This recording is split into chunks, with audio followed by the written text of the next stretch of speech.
Trista Walker is the CEO and president of my agency at B&O.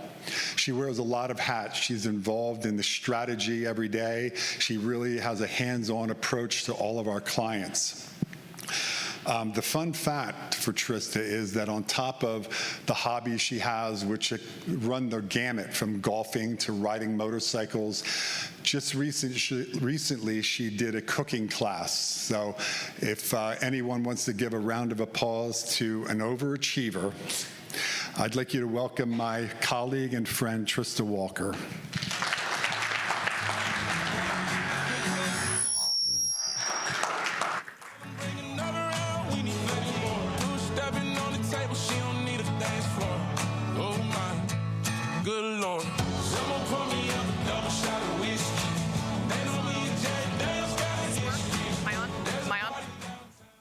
Is this on? Oh, okay, good. Thank you. Can we give it up for DJ Leah, who's done such a great job with the walk-on songs today? I was going to do a little dance, but I had to test my mic. So it's 4:39 on Monday, and when I found out that I was going to be talking at 4:39 today, which was late last week because I didn't look at the agenda, and when I did it was in military time, I fed my plan into my co-pilot and friend, ChatGPT, and asked it, would you change anything about this presentation if you knew I was going to be doing it at 4:45, right before cocktail hour? And the answer that it gave without hesitation or without even thinking was yes, completely. So I asked it, how would you restructure this presentation for 4:45 on a Monday? And it suggested these 7 points. So I'm going to try and go through this very, very quickly in 7 slides or less and in 15 minutes or less so we can get to our friend Wayne. So I hope to talk to you a little bit today about, I'm going to skip this since Kevin gave a little bit of my background, but I will just say why me, why am I talking about HCP in particular? I've been on the board of Jefferson Health in Philadelphia Regional Health System for the past 11 years. For 7 years of that, I led the Clinical Quality Committee, and I also chair an organization called the Arnold P. Gold Foundation, which partners with the AAMC and works with academic medical centers across the country to help promote humanism in healthcare. So if you're a pharma company and you're looking for an agency, give me a call. If you're a pharma company and you want to collaborate with a great nonprofit, give me a call. And if you're a pharma company and you want to connect with anyone at Jefferson, give me a call. Be happy to help you. And that's my LinkedIn. I thought I would focus my talk today on HCP world and what's happening in their world and within their workflow. And if I could just get a show of hands, how many people in this room are focused mainly on HCP marketing or HCP CX? Okay, about a third, maybe a little bit more. And how many people, leave your hands up, how many people focus on HCP relationship building as part of their job, but maybe not their main focus? Okay, a few more, great. So I probably don't need to tell you about how AI-driven decision support is already embedded in millions of clinical daily interactions. I wanted to take a moment to highlight one of the things that is driving HCP trust in AI. I think it was Shri that brought up earlier the book by Stephen M.R. Covey, Speed of Trust. And little fun fact, if you don't know Stephen M.R. Covey's connection to Philadelphia, his son is the Eagles punter, Philadelphia Eagles punter. Stephen M.R. Covey is the son of the original Stephen Covey. And Britt Covey does some pretty great work for the Eagles. But Shri talked about the speed of trust. One of the things that is significantly accelerating HCP trust in AI in general and generative AI in general is these ambient scribes. How many people have heard of ambient scribe technology? Most of you. What I don't hear a lot of people talking about is how rapidly and massively it is transforming the HCP workflow. Depending on what type of study or statistic you want to look at, it's anywhere between 20 and 40% of their time. So somebody brought up pajama time earlier, significantly cutting down on their pajama time.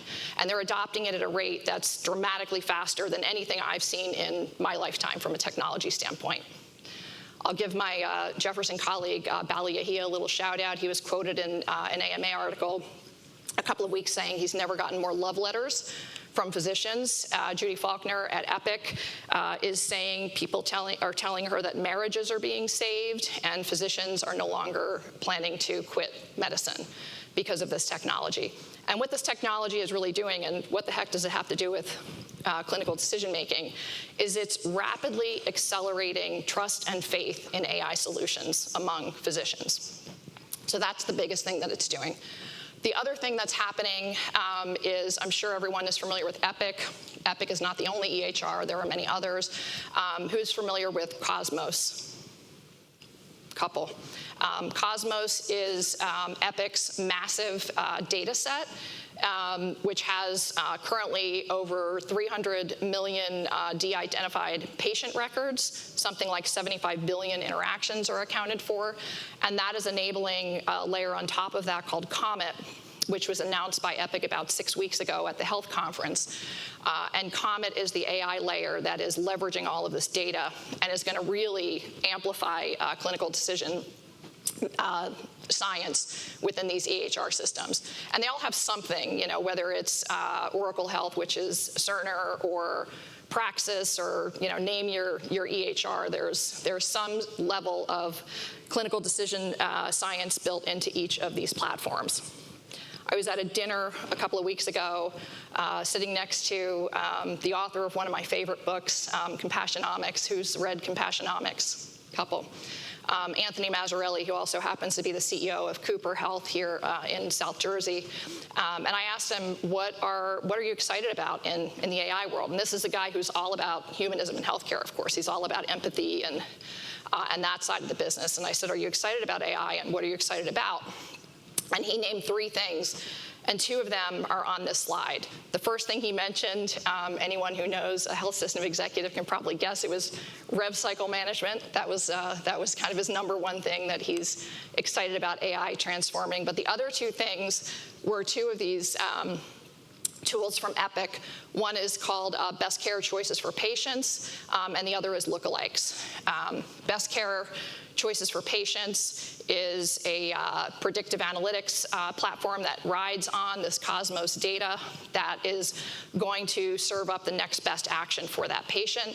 And Lookalikes will tell you all of the physicians or many of the physicians that are treating patients similar to your patients, similar complexity of case, and all of that. So the good news is, for all of you that are in HCP marketing who have been building relationships with KOLs over the last number of years, those KOLs are going to be much easier to get to through some of this technology that's built right into Epic, which is right in their workflow. So we think this calls for an evolution in moving beyond just thinking about omni-channel and really thinking about what we're calling Alphachannel, which is this AI layer that now lives between all of the content that we're producing and putting out, all the data that we're producing and putting out, and your patients and your physicians. So what's the problem? The problem is we're not ready. It's not a big problem because we can get ready. But I was looking up some of these stats, and I try and update myself on these stats every so often. And one of the stats that frankly I found astounding was that less than half of pharma data is currently fully FAIR compliant. And these standards have been around for more than 10 years. Secondly, and you can find a lot of different stats on this, but all of the stats that I was able to find said less than half. This particular stat is 38% of pharma brands do not have RxNorm and SNOMED CT mapping complete. And those are the ontological databases or structures or libraries that these AI systems are using to feed their data about your products and brands. And there's a lot of reasons for that. In the 15 minutes I have, won't have an opportunity to go into all of them, but one of the big reasons is nobody is clear on who really owns this within the organization. Is it the data people? Is it the brand people? Is it the regulatory people? Some of this data rides along with FDA submissions. Not all of it makes it through. There are third-party vendors who go and try and translate the data into their systems, but they're not necessarily motivated to do it quickly or accurately. So those are just a couple of the reasons why the data is not where it needs to be yet to be read by a lot of the systems that are going to be recommending brands in the normal workflow for physicians. But that also presents an opportunity. You can't detail an AI, but you can make your data recognizable within these systems over time if you're familiar with what the standards are, who owns these things in your organizations, and how to connect to third-party providers and partners who are providing this data, and there's just a couple of them listed there, and I'm sure you're already probably working with a couple of these organizations. Another thing that's coming, next frontier, is social determinants of health data. Cosmos now, just as of recently, includes social vulnerability index data. So this next wave of intelligent prescribing is not only going to tell you what others have prescribed or what is the common therapy, but it's also going to factor in the complexity of the case and the social determinants of health. And also, some health systems have been collecting their own health-related social needs data for a couple of years. Jefferson, for example, I think started 3 years ago. So now we've got hundreds of thousands of records. Does anyone want to take a guess at what the highest positive health-related social need is? You know, housing, food, all of those things. Anybody want to take a guess? Nope, it's not education, but that's a good one. Zip code? Not zip code. Nope, it's loneliness. Who said? Ding, ding, ding. It's loneliness. Nobody's figured out how to solve for that yet, but maybe somebody in this room can. So that data is also sitting not only in these EHR systems, but the EHR systems of all Epic customers or whatever your EHR of choice is.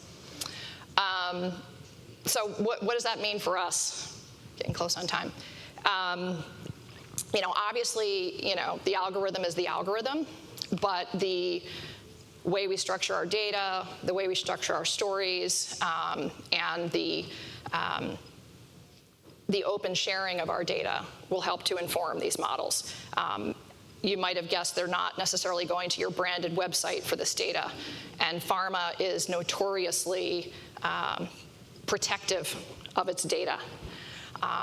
These models are really, you know, looking to reputable sources for the data, so they're not necessarily going to your brand website, but the more you can make your data public, fair standards, structured in a way that these AI engines can ingest them and read them and understand the context.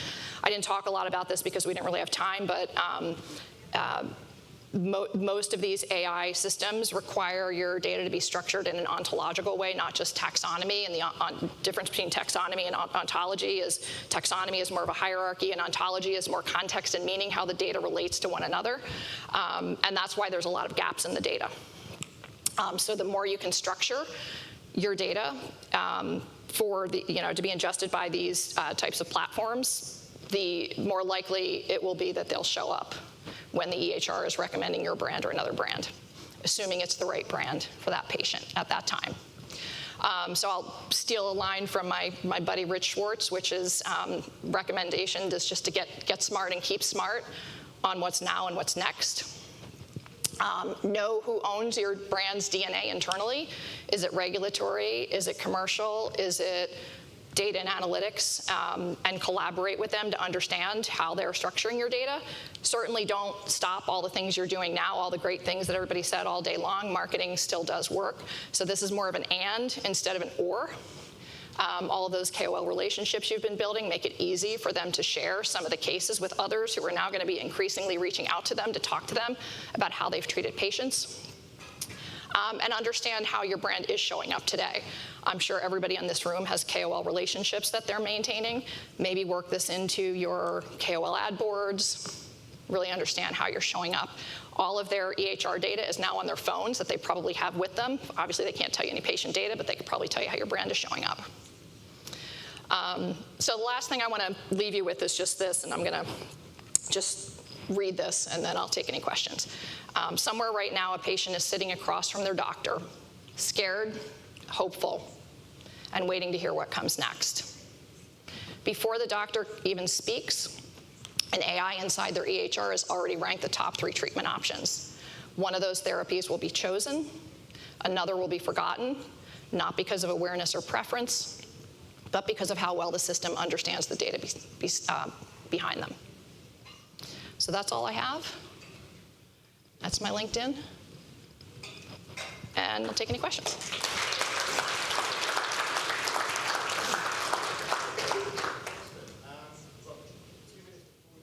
Any questions for Trista? Obviously, I know the team's around as well if you want to snag them during the reception. But any quick questions before we move on? Yes. I was just going to ask for the title of the book that you mentioned at the beginning. Oh, either Compassionomics, Mazzarelli, or the other one Sheree mentioned, which is Speed of Trust by Stephen M.R. Covey. Thank you. All right. Okay, let's give Trista a round of applause. Thank you.